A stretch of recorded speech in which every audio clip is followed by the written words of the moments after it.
नवीं क्लास के बच्चों को स्वागत करते हुए आज का जो दूसरा लेसन पार्ट नंबर 2 गुलाब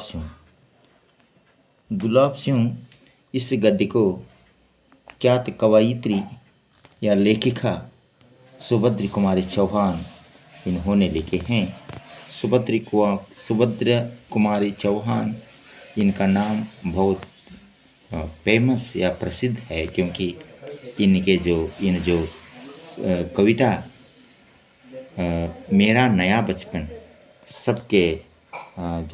सबको बहुत प्यारा लगता है क्योंकि बचपन का याद दिलाता है। ठीक है, इन्होंने लिखा हुआ सुभद्र कुमारी चौहान लिखा हुआ गद्य गुलाब सिंह आज हम देखेंगे। इनका जो परिचय हम देखेंगे। लेखिका परिचय। सुभद्रा कुमारी चौहान का जन्म प्रयाग यूपी में उत्तर प्रदेश में हुआ था। बाल्यकाल से साहित्य में इनकी विशेष रुचि थी। प्रथम काव्य रचना 15 वर्ष की आयु में ही की थी। राष्ट्रीय आंदोलन में आप भाग लेती रही। आप कई बार जेल गई थी। साहित्य और राजनीतिक जीवन में समान रूप से भाग लेकर जीवन के अंत तक देश की सेवा करती रही। आपकी रचनाओं में देश प्रेम, भारतीय इतिहास तथा संस्कृति की छाप देख सकते हैं। झांसी की रानी इनकी प्रसिद्ध कविता है।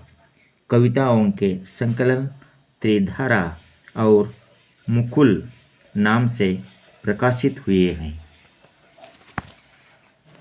आपकी कहानियाँ सरल शैली, मधुरतम भावनाओं, आदर्श और यथार्थ के मर्मस्पर्शी संघर्षों पर आधारित हैं। आपकी कहानियों पर हिंदी साहित्य सम्मेलन की ओर से 2 बार शेक्सपियर पुरस्कार मिला था। आपकी कहानियों के संग्रहों के नाम है बिक्रे मोती तथा उन्मादिनी। लेखिका परिचय के बाद पाठ का संदेश या आशय देखेंगे। इस कहानी के द्वारा देशभक्ति, त्याग, बलिदान, भाई बहन का प्रेम, प्रजा की जिम्मेदारियां, कर्तव्य आदि का चित्रण किया गया है। इस पाठ में झंडा स्वतंत्रता के संकेत के रूप में दिखाया गया है। यह पाठ का संदेश है। बच्चों, हम देखेंगे। दिन और तारीख की ज़रूरत नहीं। यहाँ दिन और तारीख या याद रखने की ज़रूरत नहीं है क्योंकि वहाँ एक घटना है, एक सुंदर घटना है।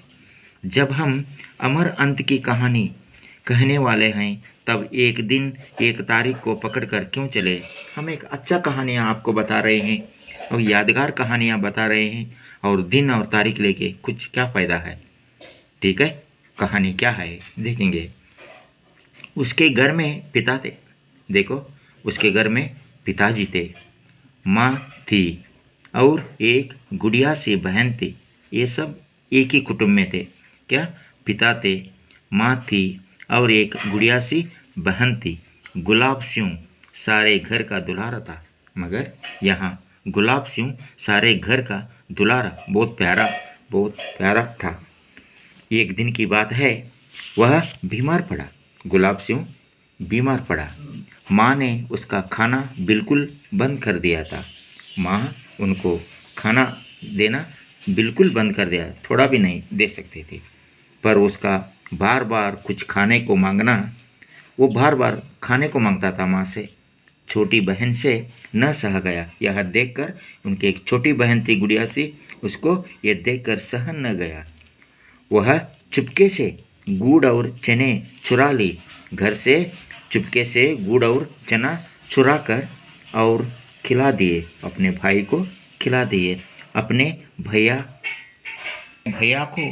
उसके बाद भैया का बुखार बढ़ गया। जब खाते खाते ही उनका बुखार बढ़ गया। पर वह तो खिला ही चुकी थी, मगर बुखार आए ऐसा नहीं छोड़े। वह जो भाई जो बोलता था ला के खिला दी।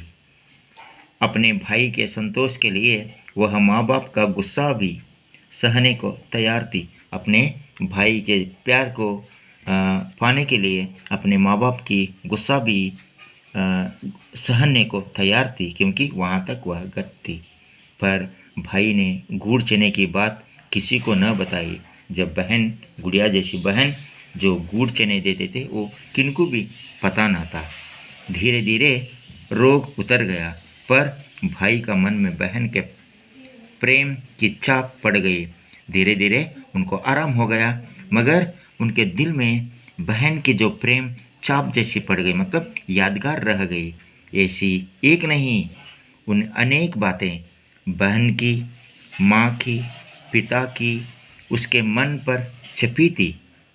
देखो बहुत सारे घटना, वह कभी उनसे लड़ता झगड़ता भी, बहुत बार लड़ता भी था और झगड़ता भी, पर आंखों के आंसू और मन के रंग उसके मन पर छपी इन तस्वीरों को धो न सके। मगर जो यादगार, उस समय का जो यादगार चित्रण था, उनके तस्वीरों को धो न सके, वो मिटा न सके। बच्चों, यहाँ तक हम पाठ